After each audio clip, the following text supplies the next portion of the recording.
Bonjour Michel Juvet. Bonjour. La BNS a annoncé sous la pression la fin de son taux de change plafond, franc suisse contre euro.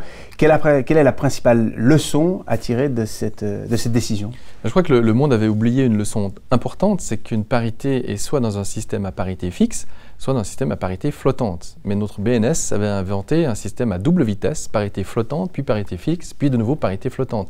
Le franc suisse flottait, il a été fixé contre l'euro d'un côté, puis ensuite il a été libéré. Et évidemment, lorsqu'on passe d'un système à l'autre, cela provoque toujours de la douleur. Et pourquoi dites-vous que cela doit se dérouler dans la douleur?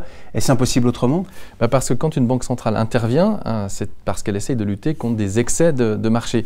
Mais elle ne peut pas lutter contre une tendance fondamentale. Et ici, la BNS a lutté contre un excès de marché à l'époque, mais la tendance fondamentale était bien là. Et quand on revient au système normal, évidemment, l'ajustement est brutal et provoque de la douleur à tous les niveaux économiques. Comme dans un système à parité fixe finalement. Oui, le système à parité fixe fonctionne comme ça d'ailleurs. C'est que quand les ajustements doivent se faire, ils se font par surprise, au dernier moment, provoquent les mêmes conséquences économiques. Et on parle alors de dévaluation ou de réévaluation. Et en fonctionnant comme ceci, elles font le beau jeu pour les futurs spéculateurs. Absolument, parce que les spéculateurs adorent les systèmes à parité fixe. Ils savent qu'ils ne peuvent pas durer dans le temps. Et ici aussi, de nouveau, les spéculateurs ont profité de la décision de la BNS. Ceux qui étaient en train de jouer la hausse sur le franc suisse ont gagné beaucoup d'argent, alors que ceux qui, sous l'influence de la BNS et des taux d'intérêt négatifs, se sont mis à acheter des devises au début de l'année, ont été pénalisés. Donc oui, les spéculateurs adorent les systèmes à parité fixe. Si on regarde maintenant ce qui se passe en zone euro, quelles leçons peut-on tirer de l'événement suisse? Je crois que la Grèce et l'Allemagne feraient bien de bien réfléchir et de regarder ce qui s'est passé. Rappelons-nous que quand l'euro s'est créé, c'est un système qui a créé une monnaie unique, mais qui reflétait des parités fixes, des parités fixées pour toujours entre les différents pays et devises des pays qui composaient la zone euro. Dans cette configuration, les ajustements économiques ne se font pas par le taux de change, mais par des politiques internes.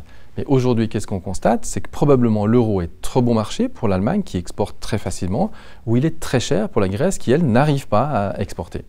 Et c'est donc pour cela qu'il y a des programmes d'austérité pour rétablir les déséquilibres, non? Oui, on peut même parler de problème d'ajustement. D'ailleurs, l'Allemagne devrait probablement avoir un problème d'ajustement également pour qu'elle redevienne productive et qu'elle ne s'endorme pas sur un euro faible pour continuer d'exporter. Donc oui, c'est ces problèmes d'ajustement qui sont là pour rétablir les équilibres. Et si on n'y arrive pas, à ce moment-là, il n'y a qu'une monnaie et la seule solution, c'est de sortir à ce moment-là de la zone euro et de la monnaie européenne. Mais dans le cas de l'Allemagne, ce serait exactement la même chose que pour la Suisse. Ce serait une réévaluation forte de la monnaie allemande avec les conséquences économiques comme celles que va connaître la Suisse, une sorte de récession. Et puis pour la Grèce, ce serait l'inverse, ce serait une dévaluation brutale de la monnaie qui n'améliorerait pas forcément la situation de la Grèce immédiatement, puisque la Grèce n'arriverait plus à importer des produits, ce serait beaucoup trop cher, elle n'aurait plus de financement et elle finirait aussi par connaître une récession. Et on peut très facilement l'imaginer, par conséquent, une grande difficulté à revenir dans la zone euro avec un taux de change favorable. Oui, on le voit aussi, on l'a vu que le franc suisse, ce n'est pas un système à carte variable. On ne peut pas choisir un peu quand on a envie d'être dans une monnaie unique ou d'en sortir.